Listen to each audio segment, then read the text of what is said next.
As you delve into the world of investing, there's one name that's sure to come up time and time again: Warren Buffett. The Oracle of Omaha, as he's often called, is a legend of the investing world. How did he amass his vast fortune? What's the secret to his success? And what was that moment when for the most influential investor on the planet?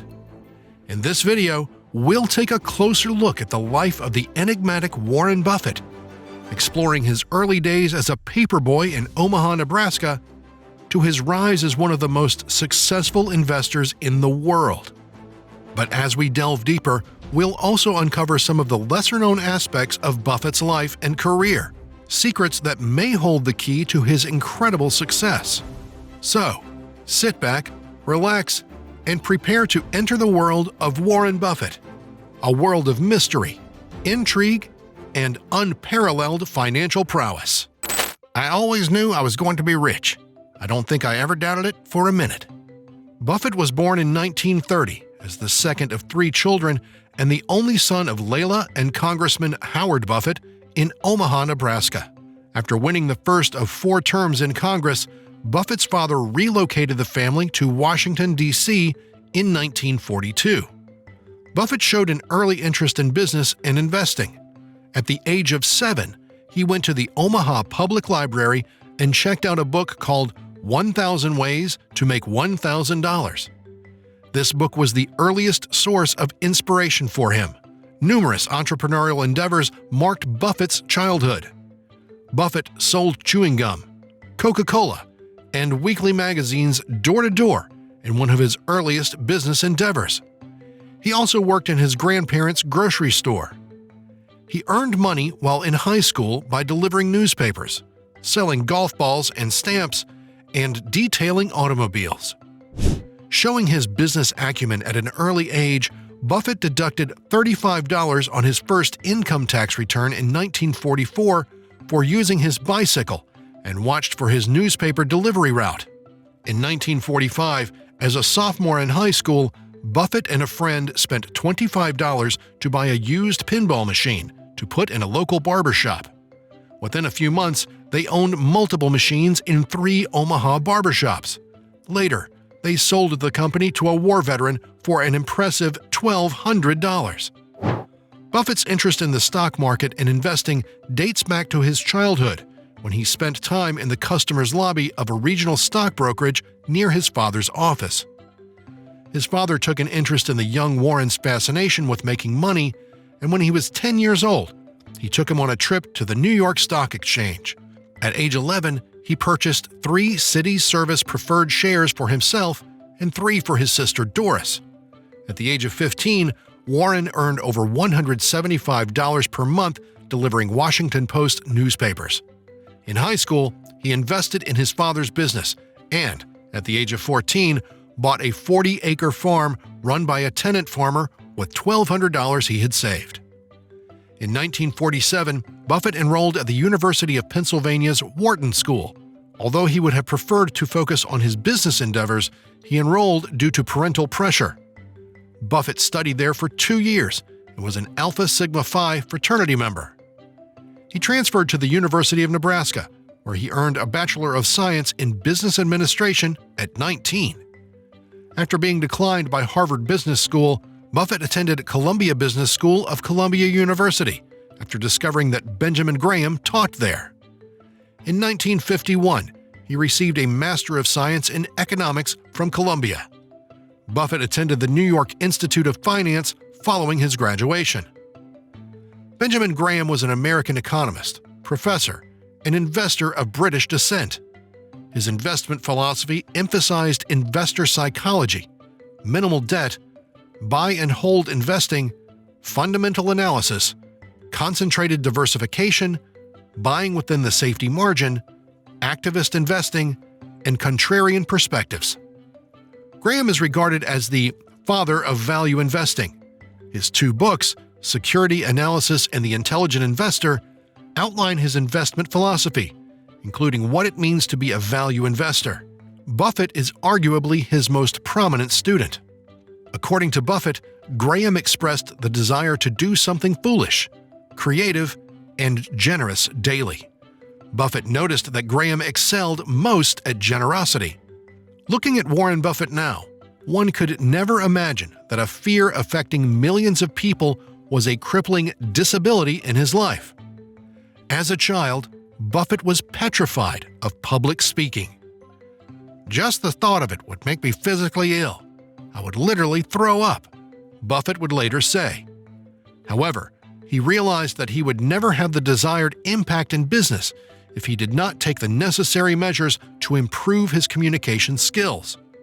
Consequently, he decided to enroll in a Dale Carnegie public speaking course while attending graduate school at Columbia. However, Buffett's anxiety prevented him from attending. After seeing another advertisement for the course months later, he decided to give it another try. This time, however, when Warren enrolled for the class, he paid in advance to ensure his attendance. This was the moment when everything would change for Buffett and the world of investment. Warren Buffett's life was fundamentally altered when he overcame this fear. "There were about 30 other people in the class, and we all had trouble saying our own names. We met once a week for a dozen or so weeks. They would give us different types of speeches to practice and taught us psychological tricks to overcome our fears," explains Buffett. "There was that communal feeling that we were all in the same boat and really helped one another get through the class." Buffett explained, "Every week, the instructor would give a pencil to whoever had done the most of what he had learned the week before. So, in the 4th or 5th week, I proposed to Susie, and she said yes. That week, I got the pencil and got engaged." Today, Buffett's university diploma or master's degree is not displayed on the walls of his office. What you will see is the diploma from Carnegie's course. According to Buffett, gaining the confidence to communicate in public altered the course of his life. Buffett feels so strongly about the importance of developing our communication skills that, when asked which skill he recommends that young people concentrate on, he responded, "Invest in yourself. The one easy way to become worth 50% more than you are now, at least, is to hone your communication skills, both written and verbal. If you can't communicate, it's like winking at a girl in the dark. Nothing happens. You can have all the brain power in the world, but you have to be able to transmit it." And as the saying goes, the rest is history. Over the subsequent decades, Warren Buffett continued to expand his businesses and investments, amassing enormous wealth from an initial investment of only $100 in a public speaking course. Buffett began his professional career in Omaha, Nebraska, as a securities analyst for Buffett, Falk & Company. During this period, he also married Susan Thompson, whom he would remain with until her passing in 2004. In 1956, he launched his own business, known as Buffett Partnership Limited. This was a very profitable endeavor, and he had earned enough money to retire if desired. However, he continued working because he found it stimulating and fun. In 1959, he met Charlie Munger, his lifelong business associate. In 1962, the many partnerships he founded produced over $7 million. About $1 million was his share, making him a millionaire at the tender age of 32. His next significant move was to invest in and ultimately acquire Berkshire Hathaway, a textile manufacturer. This acquisition would serve as the basis for his future empire. He continued investing in proven companies, including Coca-Cola, Gillette, and American Express. In addition, he helped finance the establishment of several enterprises, including the Washington Post and Geico Insurance. In 1985, Buffett achieved billionaire status. But some claim that Buffett only became a billionaire in the 1990s, when he began trading Class A shares. Although he has stated publicly that he regrets some of his investments in Hathaway, this has not prevented him from continuing to increase his immense wealth. Buffett has been an outspoken proponent of investing in quality companies for the long term throughout his career. Since he was a young stockbroker in the 1950s, he has been sharing his knowledge of financial concepts with others. Through his annual shareholder letters, interviews, and publications, he has imparted these lessons to millions over the past several decades. Through his personal portfolio, which is now worth over $116 billion, he has also provided one of the most extended case studies on index investing.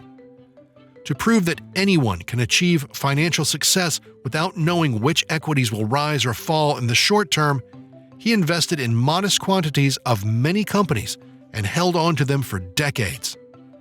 This has inspired new investors to create a diversified portfolio of high-quality companies that can provide consistent returns over time, rather than relying on traditional stock-picking techniques. Despite having billions of dollars at his disposal, Buffett is known for his modest lifestyle. Despite his wealth, he still lives in the same home he bought for $31,500 in 1958 and, for many years, lived on a salary of $50,000. Additionally, he is known to drive his own car rather than use a chauffeur and often flies in economy class. Over the years, he has donated billions of dollars to many charities, including the Bill and Melinda Gates Foundation. He has pledged to donate most of his wealth to charity upon death and created a giving pledge in which billionaires commit to donating at least half of their wealth to charity. The most important investment you can make is in yourself. Warren Buffett. Buffett did just this and has said many times that the public speaking course was the best investment he has ever made.